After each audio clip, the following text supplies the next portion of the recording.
তব কথামৃতম তপ্ত জীবনম কবিভিরীড়িতম কলমশাপহম শ্রবণমঙ্গলম শ্রীমদাততম ভুবি গৃণন্তি যে ভুরিদা জনঃ। শ্রী শ্রী রামকৃষ্ণ কথামৃত পাঠ। আজকের বিষয় শ্যামপুকুর বাটিতে ভক্ত সঙ্গে ঠাকুর শ্রীরামকৃষ্ণ ৭১ পরিচ্ছেদের প্রথম অংশ। শ্রীরামকৃষ্ণ ও জেসাস খ্রাইস্ট, তাহাতে খ্রিস্টের আবির্ভাব। ঠাকুর ভক্ত সঙ্গে বসিয়া আছেন। বেলা ১১টা। মিশ্র নামক একটি খ্রিস্টান ভক্তের সহিত কথা কহিতেছেন।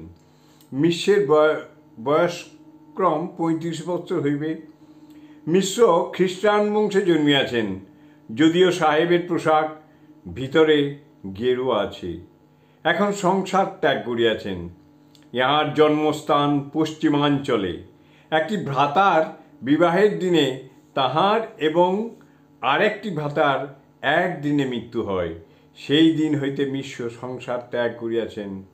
তিনি কোয়েকার সম্প্রদায়ভুক্ত। মিশ্র ওহি রাম ঘাট ঘাট মে লেটা। শ্রীরামকৃষ্ণ ছোট্ট নরেনকে আস্তে আস্তে বলিতেছেন, যাহাতে মিশ্র শুনিতে পান। এক রাম, তার হাজার নাম। খ্রিস্টানরা যাকে গড বলে, হিন্দুরা তাকেই রাম, কৃষ্ণ, ঈশ্বর এইসব বলে। পুকুরে অনেকগুলি ঘাট। এক ঘাটে হিন্দুরা জল খাচ্ছে, বলছে জল ঈশ্বর। খ্রিস্টানরা আরেক ঘাটে খাচ্ছে, বলছে ওয়াটার, গড, যিশু।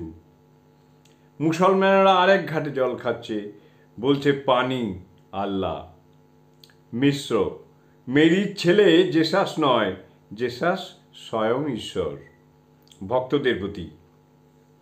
ইনি শ্রীরামকৃষ্ণ এখন এই আছেন, আবার একসময় সাক্ষাৎ ঈশ্বর। আপনারা ভক্তেরা একে চিনতে পাচ্ছেন না।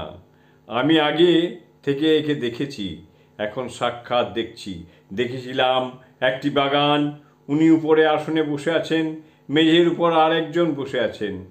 তিনি তত অ্যাডভান্স উন্নত নন। এই দেশে 4 জন দারোয়ান আছেন।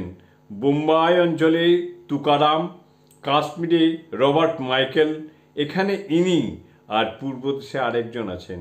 শ্রীরামকৃষ্ণ তুমি কিছু দেখতে পাও? মিশ্র আজ্ঞা, বাটিতে যখন ছিলাম তখন থেকে জ্যোতির দর্শন হতো। তারপর যিশুকে দর্শন করেছি। সেরূপ আর কি বলবো? সে সৌন্দর্যের কাছে কি স্ত্রী সৌন্দর্য? কিয়ৎক্ষণ পর ভক্তদের সঙ্গে কথা কইতে হইতে মিশ্র জামা প্যান্টুলুন খুঁড়িয়া ভেতরে গেরুয়ার কৌপিন দেখাইলেন। ঠাকুর বারান্দা হইতে আসিয়া বলিতেছেন, বাহ্যে হলো না, একে মিশ্রকে দেখলাম বীরের ভঙ্গি করে দাঁড়িয়ে আছে। এই কথা বলিতে বলিতে ঠাকুর সমাধিস্থ হইলেন। পশ্চিমাশ্ব হইয়া দাঁড়াইয়া সমাধিস্থ, কিঞ্চিৎ প্রকৃতিস্থ হইয়া মিশ্রকে দেখিতে দেখিতে হাসিতেছেন। এখনো দাঁড়াইয়া ভাবাবেশে মিশ্রকে শেক হ্যান্ড হস্ত ধারণ করিতেছেন ও হাসিতেছেন। হাত ধরিয়া বলতেছেন, তুমি যা চাইছো তা হয়ে যাবে। ঠাকুরের বুঝি যিশুর ভাব হইল। তিনি আর যিশু কি এক? মিশ্র করজোড়ে, আমি সেদিন থেকে মন প্রাণ শরীর সব আপনাকে দিয়েছি। ঠাকুর ভাবাবেশে হাসিতেছেন। ঠাকুর উপবেশন করিলেন। মিশ্র ভক্তদের কাছে তাহার পূর্ব কথা সব বর্ণনা করিতেছেন। তাহার 2 ভাই বরের সভায় সামে আনা চাপা পুরিয়া মানবলীলা সম্বরণ করিলেন, তাহাও বলিলেন। ঠাকুর মিশ্রকে যত্ন করিবার কথা ভক্তদের বলিয়া দিলেন। জয় ঠাকুর, জয় ঠাকুর, জয় ঠাকুর।